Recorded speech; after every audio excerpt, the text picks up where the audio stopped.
ஓம் சாந்தி. முரளி தேதி 18-10-2025. காலை முரளி பாப்தாதா மதுபன். இனிமையான குழந்தைகளே, ஆத்ம உணர்வுடையவர்களாக ஆகி அமர்ந்து நான் ஆத்மா என சிந்தித்தபடி ஆத்ம அபிமானி ஆகுங்கள். உண்மையான சார்ட் எழுதி வந்தீர்கள் என்றால் புத்திசாலிகளாக ஆகியபடி செல்வீர்கள். மிகவும் லாபம் ஏற்படும். கேள்வி: எல்லைக்கு அப்பாற்பட்ட நாடகத்தை புரிந்து கொள்ளக்கூடிய குழந்தைகள் எந்த ஒரு சட்டத்தை நல்ல விதமாக புரிந்து கொள்கின்றனர்? பதில்: இது அழிவற்ற நாடகம். இதில் ஒவ்வொரு நடிகனும் தனது நடிப்பை நடிப்பதற்காக தனது நேரத்தில் வரதான் வேண்டும். நாங்கள் எப்பொழுதும் சாந்தி தாமத்திலேயே அமர்ந்து விடுவோம் என்று யாராவது சொன்னால் அது சட்டப்பூர்வமானது அல்ல. அவர்களை நடிகர்கள் என சொல்ல மாட்டோம். எல்லைக்கு அப்பாற்பட்ட தந்தைதான் இந்த எல்லைக்கு அப்பாற்பட்ட விஷயங்களை உங்களுக்கு சொல்கின்றார். ஓம் சாந்தி. தன்னை ஆத்மா என புரிந்து கொண்டு அமருங்கள். தேக அபிமானத்தை விட்டுவிட்டு அமருங்கள். எல்லைக்கு அப்பாற்பட்ட தந்தை குழந்தைகளுக்கு புரிய வைத்துக் கொண்டே இருக்கின்றார். புரியாதவர்களாக இருப்பவர்களுக்கு புரிய வைக்கப்படுகிறது. ஆத்மாக்களாகிய நாம் புரியாதவர்களாக ஆகிவிட்டோம். தந்தை உண்மையை சொல்கிறார் என ஆத்மா புரிந்து கொள்கிறது. நான் ஆத்மா அழிவற்றவன். ஷரீரம் அழியக்கூடியது. நான் ஆத்ம உணர்வை விட்டு தேக அபிமானத்தில் மாட்டிக்கொண்டுள்ளேன். எனவே புரியாதவனாக ஆகிவிட்டேன் அல்லவா? அனைத்து குழந்தைகளும் தேக அபிமானத்தில் வந்து புரியாதவர்களாக, அதாவது முட்டாள்களாக ஆகியுள்ளனர் என தந்தை கூறுகின்றார். பிறகு நீங்கள் தந்தையின் மூலம் ஆத்ம அபிமானி ஆகும்போது முற்றிலும் புத்திசாலியாக ஆகிவிடுகிறீர்கள். சிலர் ஆகிவிட்டனர், சிலர் முயற்சி செய்து கொண்டிருக்கின்றனர். முட்டாள்களாக ஆவதில் அரை கல்ப காலம் பிடித்தது. இந்த கடைசி பிறவியில் புத்திசாலி ஆக வேண்டியுள்ளது. அரை கல்ப காலமாக புரியாதவர்களாக ஆகி ஆகி 100% புரியாதவர்களாக ஆகிவிடுகின்றனர். தேக அபிமானத்தில் வந்து நாடகத்தின் திட்டப்படி நீங்கள் கீழே இறங்கியே வந்தீர்கள். இப்போது உங்களுக்கு விழிப்புணர்வு கிடைத்துள்ளது என்றாலும் நிறைய முயற்சி செய்ய வேண்டும். ஏனெனில் குழந்தைகளுக்குள் தெய்வீக குணங்களும் இருக்க வேண்டும். நாம் அனைத்து குணங்களும் நிரம்பியவர்கள், 16 கலைகளும் நிறைந்தவர்கள். இப்படி இருந்தோம் என குழந்தைகள் அறிவார்கள். பிறகு இந்த சமயத்தில் குணமற்றவர்களாக ஆகியுள்ளார்கள். எந்த குணமும் இல்லை. குழந்தைகளாகிய உங்களுக்குள் இந்த விளையாட்டை பற்றி வரிசை கிரமமான முயற்சியின்படி புரிந்து கொள்கிறீர்கள். இப்படியே எத்தனை வருடங்கள் ஆகிவிட்டன. எனினும் கூட புதியவர்கள் நல்ல புத்திசாலியாக ஆகியபடி இருக்கின்றனர். மற்றவர்களையும் ஆக்கக்கூடிய முயற்சி செய்கின்றனர். சிலர் முற்றிலும் எதுவும் புரிந்து கொள்ளவில்லை. முட்டாளிலும் முட்டாளாக உள்ளனர். தந்தை வந்ததே புத்திசாலியாக ஆக்குவதற்கு. மாயையின் காரணமாக நாம் முட்டாளாகிவிட்டோம் என குழந்தைகள் புரிந்து கொள்கின்றனர். பூஜைக்குரியவர்களாக நாம் இருந்தபோது புத்திசாலிகளாக இருந்தோம். பிறகு நாம் தான் பூஜாரிகளாக, அதாவது முட்டாள்களாக ஆகியுள்ளோம். ஆதி சனாதன தேவி தேவதா தர்மம் மறைந்துவிட்டது. இது குறித்து உலகில் யாருக்கும் தெரியாது. இந்த லக்ஷ்மி நாராயணர் எவ்வளவு புத்திசாலியாக இருந்தனர். ராஜ்யம் செய்து கொண்டிருந்தனர். தந்தை சொல்கின்றார், நீயே அது, அதுவே நீ. தத்துவம். நீங்களும் தன்னை குறித்து அப்படி புரிந்து கொள்ளுங்கள். இவை மிக மிக புரிந்து கொள்ள வேண்டிய விஷயங்கள் ஆகும். தந்தையை தவிர வேறு யாரும் புரிய வைக்க முடியாது. தந்தைதான் உயர்ந்ததிலும் உயர்ந்த, புத்திசாலிகளிலும் புத்திசாலியாக இருப்பவர் அல்லவா என இப்போது அனுபவம் உண்டாகிறது. ஒன்று ஞானக்கடலாகவும் இருக்கின்றார். அனைவருக்கும் சத்கதி வழங்கும் வள்ளலாகவும் இருக்கின்றார். பத்தீத்த பாவனரும் ஆவார். இது ஒருவரின் மகிமைதான் ஆகும். இவ்வளவு உயர்ந்ததிலும் உயர்ந்த தந்தை வந்து குழந்தைகளே குழந்தைகளே என கூறி எவ்வளவு நல்ல விதமாக புரிய வைக்கின்றார். குழந்தைகளே, இப்போது தூய்மையாக வேண்டும். அதற்கு தந்தை ஒரே மருந்துதான் கொடுக்கின்றார். அவர் சொல்கின்றார், நினைவின் தொடர்பின் மூலம் நீங்கள் எதிர்காலத்தின் 21 பிறவிக்கு நோயற்றவர்களாக ஆகிவிடுவீர்கள். உங்களின் அனைத்து நோய்களும் துக்கமும் முடிந்துவிடும். நீங்கள் முக்தி தாமத்திற்கு சென்று விடுவீர்கள். அழிவற்ற சர்ஜனிடம் ஒரே ஒரு மருந்துதான் உள்ளது. ஒரே இன்ஜெக்ஷன் தான் ஆத்மாவுக்கு வந்து போடுகின்றார். எந்த மனிதரும் வக்கீலாகவும் இன்ஜினியராகவும் ஒரே சமயம் ஆவதில்லை. அப்படி அல்ல. அனைத்து மனிதர்களுமே தன் தொழிலிலேயே மூழ்கி விடுகின்றனர்.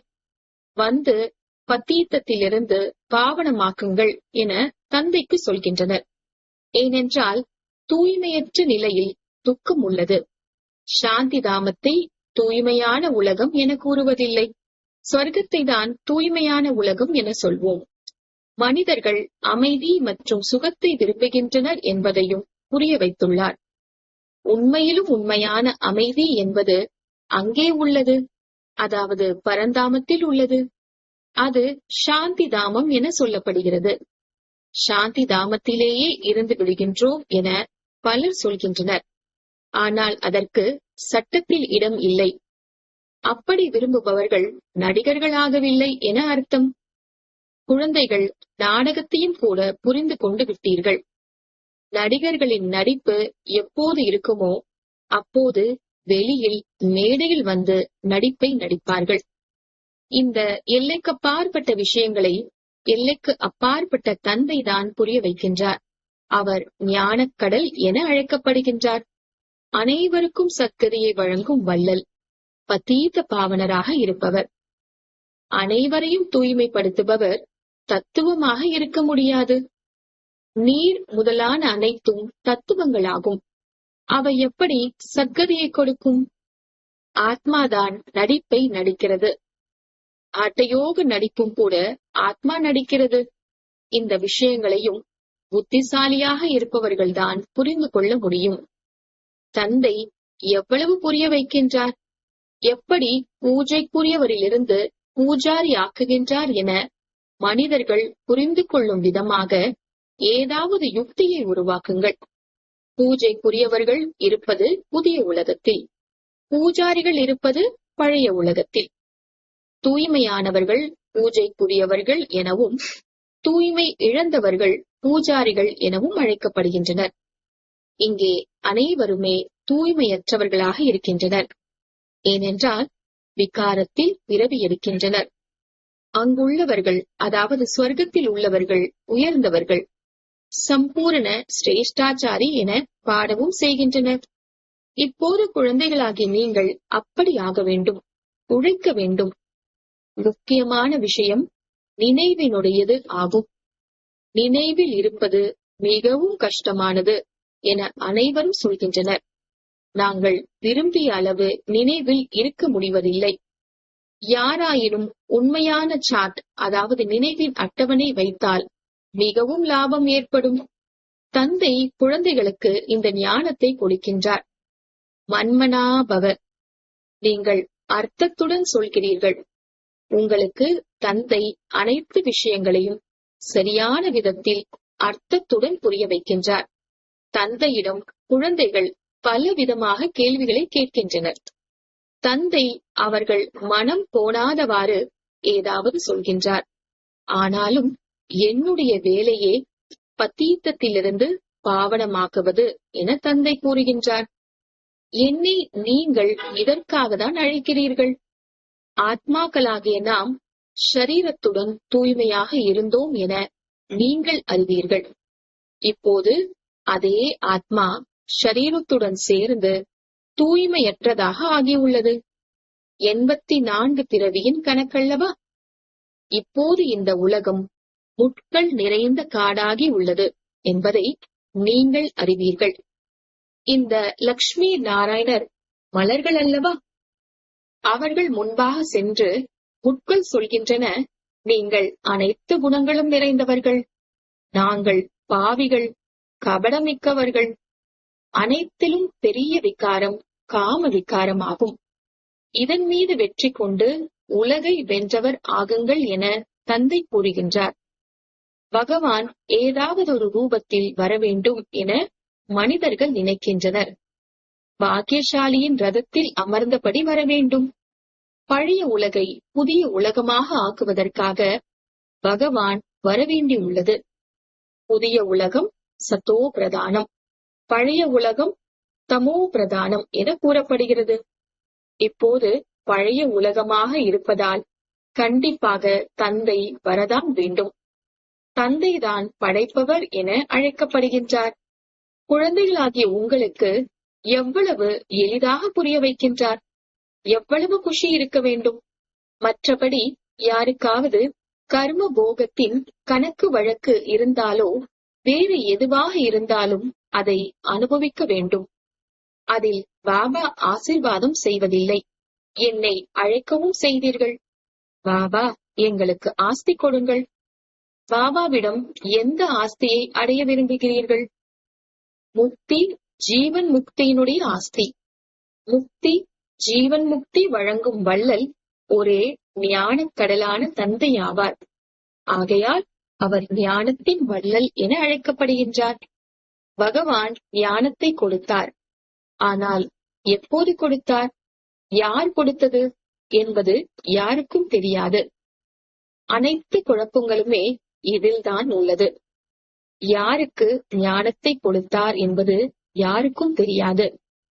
இப்போது இந்த பிரம்மா அமர்ந்திருக்கின்றார். நானே நாராயணனாக இருந்தேன், பிறகு 84 பிறவிகள் அனுபவம் செய்தேன் என்பது இவருக்கு தெரிய வந்தது. இவர் இருப்பது முதல் நம்பரில் ஆகும். என்னுடைய கண்கள் திறந்தே விட்டன என பிரம்மா பாபா சொல்கின்றார். எங்களுடைய கண்களும் திறந்து விட்டன என நீங்களும் சொல்வீர்கள். மூன்றாவது கண் திறக்கின்றது அல்லவா? எங்களுக்கு தந்தை பற்றி, சிருஷ்டி சக்கரத்தை பற்றி முழு ஞானமும் கிடைத்துவிட்டது. நான் யார், நான் எப்படி இருக்கின்றேன் என என்னுடைய கண்கள் திறந்துவிட்டன. எவ்வளவு அதிசயமாக உள்ளது! ஆத்மாக்கள் நாம் என்பதுதான் முதன்மையானது. மேலும் பிறகு தன்னை தேகம் என புரிந்து கொண்டு அமர்ந்திருக்கின்றோம். நான் ஒரு ஷரீரத்தை விடுத்து மற்றொன்றை எடுக்கின்றேன்.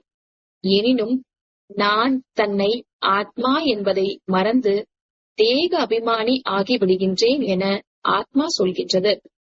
ஆகையால் இப்போது முதலில் தன்னை ஆத்மா என புரிந்து கொண்டு அமருங்கள் என இந்த விழிப்புணர்வை உங்களுக்கு கொடுக்கின்றேன்.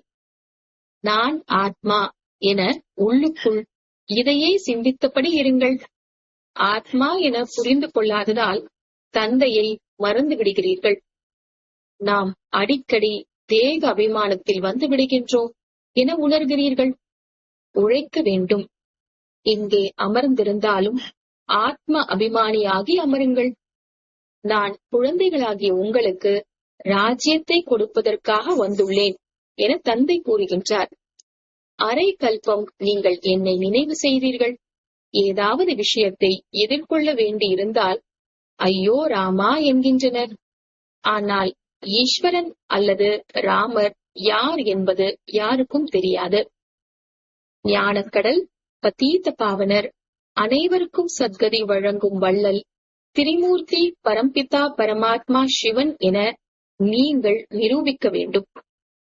வெறும் சிவஜெயந்தி அல்ல, ஆனால் திரிமூர்த்தி சிவஜெயந்தி ஆகும். சிவனின் ஜெயந்தி வந்தது என்றால் கண்டிப்பாக பிரம்மாவின் ஜெயந்தியும் வரும். சிவனின் ஜெயந்தியை கொண்டாடுகின்றனர். ஆனால் பிரம்மா என்ன செய்தார்? லௌகிக்க பரலோகிக்க தந்தை இருக்கின்றனர். மேலும் இவர் அலௌகிக்க தந்தையாவார். இவர் பிரஜாபிதா பிரம்மா ஆவார். புதிய உலகத்திற்காக இந்த புதிய ஞானம் இப்போதுதான் உங்களுக்கு கிடைத்திருக்கிறது. பிறகு மறைந்து விடுகிறது. படைப்பவராகிய தந்தை மற்றும் படைப்பின் ஞானம் இல்லாதவர்கள் அஞ்ஞானிகளாக உள்ளனர் என்றாகிறதல்லவா? அஞ்ஞான தூக்கத்தில் ஆழ்ந்திருக்கின்றனர். ஞானத்தின் மூலம் பகல், பக்தியினால் இரவு ஏற்படுகிறது. சிவராத்திரியின் அர்த்தமும் தெரிவதில்லை. ஆகையால் அதற்காக விடுமுறை கொடுக்கவும் தவறிவிட்டனர். அனைவரின் ஜோதியை ஏற்றி வைப்பதற்காக தான் தந்தை வந்துள்ளார் என இப்போது நீங்கள் அறிவீர்கள். நீங்கள் இந்த தீபங்கள் முதலானவைகளை ஏற்றி வைத்தீர்கள் என்றால் பார்ப்பவர்கள் இவர்களுடைய விசேஷமான தினம் போலும் என புரிந்து கொள்வார்கள். இப்போது நீங்கள் அர்த்தத்துடன் ஏற்றி வைக்கின்றீர்கள். அவர்கள் புரிந்து கொள்வதில்லை. உங்களுடைய சொற்பொழிவின் மூலம் முழுமையாக புரிந்து கொண்டு விடமாட்டார்கள். இப்பொழுது முழு உலகின் மீதும் ராவணனின் ராஜ்யம் உள்ளது. இங்கே மனிதர்கள் எவ்வளவு துக்கம் நிறைந்தவர்களாக உள்ளனர். இந்த விஷயங்களிலும் உங்களுக்கு எந்த தொடர்பும் கிடையாது என பாபா சொல்கின்றார். தந்தை நேரடியாக விஷயம் சொல்கின்றார். குழந்தைகளே, நீங்கள் என்னை நினைவு செய்தீர்கள் என்றால் நீங்கள் தூய்மையடைந்து விடுவீர்கள். உங்களுடைய அனைத்து துக்கங்களும் நீங்கிவிடும். நல்லது. இனிமையிலும் இனிமையான காணாமல் போய் கண்டெடுக்கப்பட்ட செல்ல குழந்தைகளுக்கு தாயும் தந்தையுமான பாப்தாதாவின் அன்பு நினைவுகளும் காலை வணக்கமும். ஆன்மீக குழந்தைகளுக்கு ஆன்மீக தந்தையின் நமஸ்தே. ஆன்மீக தந்தைக்கு ஆன்மீக குழந்தைகளின் நமஸ்தே. தாரணைக்கான முக்கிய சாரம். முதலாவது, சரியான முறையில் தந்தையை நினைவு செய்யவும் ஆத்ம அபிமானி ஆவதற்காகவும் முயற்சி செய்ய வேண்டும். உண்மையுடன் சாட் வைக்க வேண்டும். இதில்தான் மிக அதிக லாபம் உள்ளது. இரண்டாவது, அனைத்திலும் அதிகமான துக்கம் கொடுக்கக்கூடிய முள் காம விகாரமாகும். யோக பலத்தின் மூலம் இதன் மீது வெற்றி கொண்டு பத்தீத்தத்திலிருந்து பாவனமாக வேண்டும். மற்றபடி யாருடைய விஷயத்திலும் உங்களுக்கு தொடர்பு கிடையாது. வரதானம்.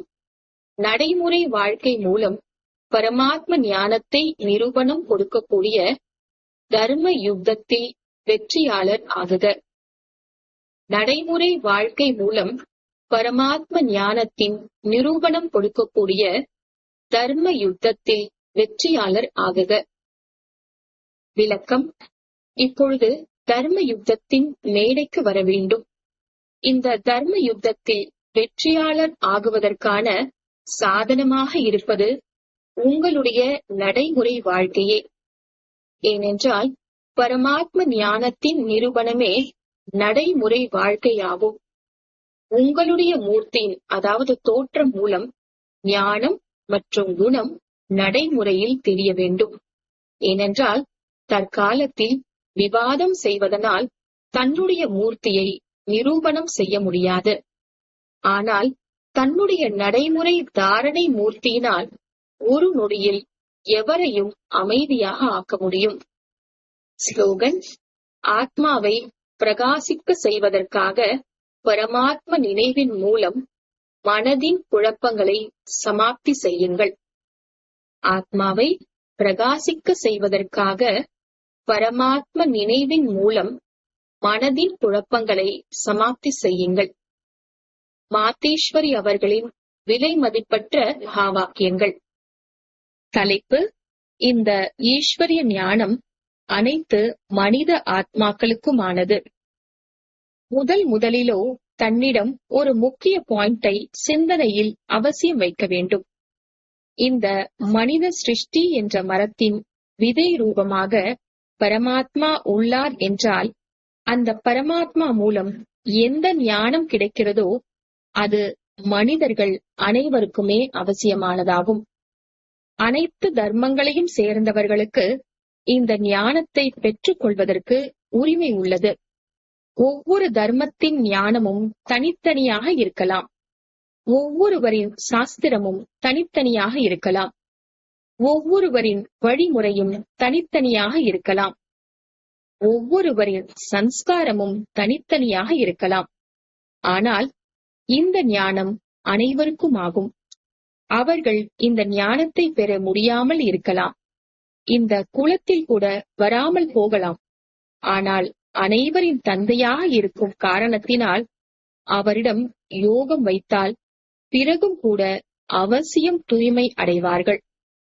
இந்த பவித்ரதாவின் காரணத்தினால் தங்களது செக்ஷனில், அதாவது பிரிவில் பதவியை அவசியம் பெறுவார்கள். ஏனென்றால் யோகத்தையோ மனிதர்கள் அனைவருமே ஏற்றுக்கொண்டுள்ளனர். அநேக மனிதர்கள் இதுபோல் சொல்கின்றனர், எங்களுக்கும் முக்தி வேண்டும். ஆனால் தண்டனைகளில் இருந்து விடுபடுவதற்காக சக்தியும் கூட இந்த யோகத்தின் மூலம் கிடைக்கும். இரண்டாவது தலைப்பு, இடைவிடாத ஜபம், அதாவது அஜ்பாஜாப் என்றால் நிரந்தர நினைவு. பழமொழி உள்ளது, ஒவ்வொரு சுவாசத்திலும் நிரந்தரமாக நினைவு செய்து கொண்டே இருக்கிறீர்கள் என்றால் அதன் யதார்த்த அர்த்தம் என்ன? நாம் சொல்கின்றோம் அஜ்பாஜாப் என்றால் இதன் யதார்த்த அர்த்தம் ஏதாவது மந்திரத்தை ஜபம் செய்யலாம். ஒவ்வொரு சுவாசத்திலும் தங்கள் புத்தி யோகத்தை தங்களின் பரம்பிதா பரமாத்மாவுடன் நிரந்தரமாக ஈடுபடுத்துவது மற்றும் இந்த ஈஸ்வரிய நினைவு ஒவ்வொரு சுவாசத்திலும் நிலையாக நடைபெற்றே வருகின்றது. அந்த நிரந்தர ஈஸ்வரிய நினைவை அஜ்பாஜாப் என சொல்கின்றனர். மற்றபடி வாயின் மூலம் ஜபம் செய்வது, அதாவது ராம் ராம் என சொல்வது, உள்ளுக்குள் ஏதேனும் மந்திரத்தை உச்சரிப்பது, இதுவோ நிரந்தரமாக நடைபெற முடியாது. அவர்கள் நினைக்கிறார்கள், நாம் வாயினால் மந்திரத்தை உச்சரிப்பதில்லை, ஆனால் மனதினுள் உச்சரிப்பது, இதுதான் அஜ்பாஜாப். ஆனால் அதாவது ஜபிப்பது. ஆனால் இதுவோ சகஜமாக ஒரு சிந்தனையின் விஷயம். அங்கே தனது வார்த்தையை அஜ்பாஜாப் எனில் அதை ஜபிக்க வேண்டிய தேவையும் இல்லை. உள்ளே அமர்ந்து ஏதேனும் மூர்த்தியின் தியானமும் கூட செய்ய வேண்டியதில்லை. எதையும் நினைவு செய்ய வேண்டியது இல்லை. ஏனென்றால் அதையும் நிரந்தரமாக உண்ணும் போதும் அருந்தும் போதும் செய்ய முடியாது. ஆனால் நாம் செய்யும் ஈஸ்வரிய நினைவு என்பது நிரந்தரமாக நடைபெற முடியும். ஏனென்றால் இது மிகவும் சுலபமானது. உதாரணமாக, ஒரு குழந்தை தன்னுடைய தந்தையை நினைவு செய்கிறது என்றால் அதே சமயம் தந்தையின் நிழல் படத்தை, அதாவது போட்டோவை முன்னால் கொண்டு வர வேண்டியதில்லை. ஆனால் மனம், சொல், செயலால் தந்தையின் தொழில், செயல்பாடுகள், குணங்கள் சகிதமாக நினைவு வருகிறது. அவ்வளவுதான். அது நினைவு வருவதன் மூலம் குழந்தைகளுக்கு கூட அந்த நடிப்பு அல்லது செயல்பாடு நடைபெறுகிறது, அதாவது அதை பின்பற்றுகிறது. அப்போதுதான் குழந்தை தன் தந்தையை எடுத்து காட்டுவதாகும். அதுபோல் தன்னையும் கூட மற்ற அனைவர் பற்றிய நினைவை உள்ளுக்குள் இருந்து அகற்றி அந்த ஒரே ஒரு பரலோகிக்க பரம்பிதா பரமாத்மாவின் நினைவில் இருக்க வேண்டும். இதில் அமரும் போதும், எழும் போதும், உண்ணும் போதும், அருந்தும் போதும் நிரந்தர நினைவில் இருக்க முடியும். அந்த நினைவின் மூலம்தான் கர்மாத்தீத் ஆகின்றோம். ஆக இந்த இயற்கையான நினைவைதான் அஜ்பாஜாப், அதாவது ஜபிப்பது என சொல்கின்றனர். நல்லது. ஓம் சாந்தி. அவ்யக்த சமிக்கை. தங்களுக்காகவும் மற்றும் அனைவருக்காகவும் மனதின் மூலமாக யோகத்தின் சக்தியை பயன்படுத்துங்கள். பயிற்சியின் ஆய்வு கூடத்தில் அமர்ந்து யோகத்தை பிரயோகம் செய்தீர்கள் என்றால் ஒரு தந்தையின் உதவி மற்றும் மாயாவின் அநேக விதமான தடைகளில் இருந்து ஒதுங்குவதை அனுபவம் செய்வீர்கள்.